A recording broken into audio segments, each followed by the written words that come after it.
26 जनवरी को कर्तव्य पथ पर जब तमाम राज्यों की झांकी निकलेंगी और इसके साथ ही भारतीय सेना की जवानों की जो फौज जब कदम ताल वहां से करेंगे तो निश्चित तौर पे वो सिर्फ भारत नहीं बल्कि विश्व के कई देशों में उसको देखा जाता है। और खास तौर पर अगर बात करें भारतीय सेना की अगर बात करें तो इस वक्त में दिखाना चाहेंगे ये 4 महिला जो अधिकारी हैं जो भारतीय आर्मी से हैं और जिस तरह से बाकायदा इनकी बात करें तो ये भी विशेष तौर पर शिरकत करेंगी। सबसे पहले मैं जानना चाहूँगा, हमारे साथ दीप्ति राणा हैं, आप जिस तरह से सेना में महिलाओं की भागीदारी बढ़ी है, जिस तरह से नारी शक्ति को इस बार विशेष तौर पे दिखाया जा रहा है, आप उसको कैसे देखना चाह रहे हैं? और सबसे पहले मैं जानना चाहूँगा आप मूल रूप से कहाँ की रहनी हो वो बताइए। जय हिंद, मेरा नाम लेफ्टिनेंट दीप्ति राणा है। मैं हिमाचल प्रदेश से हूँ, ऊना से बिलोंग करती हूँ।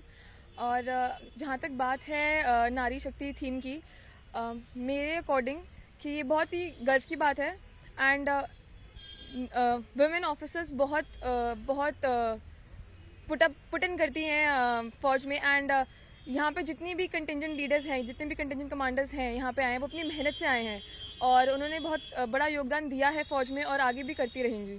तो हमारे लिए बहुत गर्व की बात है कि हम यहाँ पे आ पाए और अपनी रेजिमेंट को रिप्रेजेंट कर पाए। बहुत सारे ऐसे लोग हैं जो वो छोटे छोटे गाँव से शहरों से आते हैं, लेकिन इंडियन आर्मी में जब ज्वाइन करते हैं आप लोग तो निश्चित तौर पे आप आपके घर परिवार वाले बेहद खुश होते होंगे। हाँ, उनके जब हम कमीशन हुए थे तो मेरे गांव में, मेरे घर में तो उत्सव का माहौल हो गया था, सब बहुत खुश थे।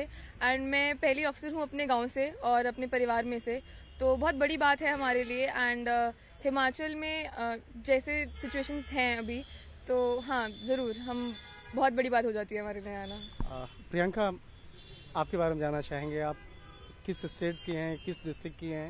ये हम जानना इसलिए ज़रूरी होता है क्योंकि आज के युवाओं को प्रोत्साहित करने के लिए छोटे छोटे गांव से, शहरों से बाकायदा बुलाया जा रहा है। तो आप अपने बारे में बताइए।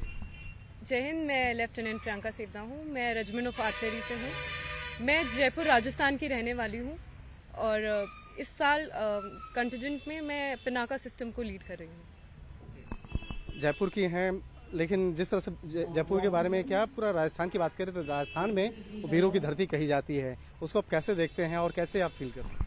राजस्थान ने हर साल और कमिश्निंग में अलग अलग एकेडमी से इतने सारे ऑफिसर्स और जवान्स दिए हैं और ये आगे भी देते रहेंगे। और ये बिल्कुल जैसे कि कहा जाता है वीरों की धरती राजस्थान को कहा जाता है और ये अपने नाम पे खड़ी उतरती है। Imoni, tell something about yourself and I am Lieutenant C.H. Inoni and I am from Mao, Manipur. Okay.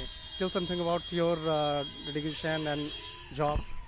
Well, it is actually an immense pride for me to be representing the Regiment of Artillery, my unit, and my community. I am the first lady officer who's there in Regiment of Artillery and also the first woman officer who's commissioned into Army.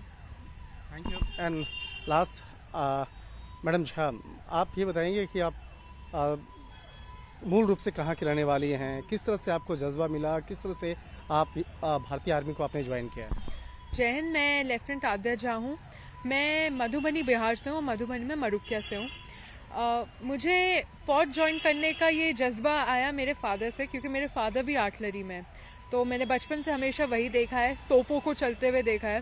तो उस हिसाब से जैसे एक army officer lead करता है अपने जवानों को, मुझे वही लीडरशिप क्वालिटीज अपने में चाहिए थी और वही उसी प्रोत्साहन के साथ अपने जवानों को लीड करना था। जिस तरह से अगर 26 जनवरी पे कहें कि नारी शक्ति और एक विकसित भारत है उसको देखा जा सकता है, तो किस तरह से आप देख रही हैं कि नारी शक्ति की जो थीम है भारत सरकार ने इसको और ज़्यादा मजबूती से रखा है और ख़ास तौर पे जो गांव देहात से भी अब लोग निकल के बाहर आ रहे हैं, लड़कियां बाहर आ रही हैं, ज्वाइन कर रही हैं, इसको आप कैसे देख रही हैं? मैं इसको देखती हूँ कि हम सोशली और पॉलिटिकली और काफ़ी तरीकों से, काफ़ी डायनामिक्स से हम ग्रो कर रहे हैं।